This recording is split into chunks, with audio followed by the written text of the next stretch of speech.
The aim of this procedure is to manufacture and test cellular uptake, secretion, and antiretroviral properties of crystalline antiretroviral nanoparticles, which we refer to as nanoART. This is accomplished by first processing the antiretroviral drugs by sonication, homogenization, or wet milling. The second step of the procedure is to characterize the physical properties of the nanoART particles.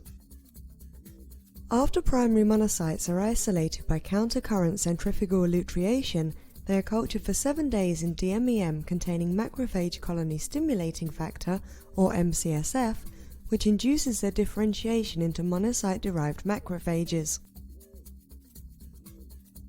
The third step is to test the uptake, retention, and release of nanoART in human monocyte-derived macrophages. The final step of the procedure is to test the in vitro antiretroviral efficacy of nanoART in monocyte-derived macrophages. Ultimately, results can be obtained that show the facilitated uptake and slow release of nanoART from cells and robust antiretroviral efficacy.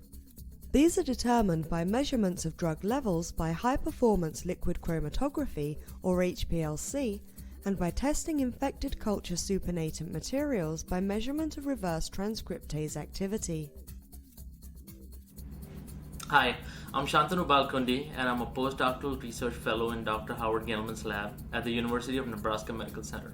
The methods we present can help answer key questions in nanomedicine that include how cell-based drug delivery systems can be used to develop translational research activities.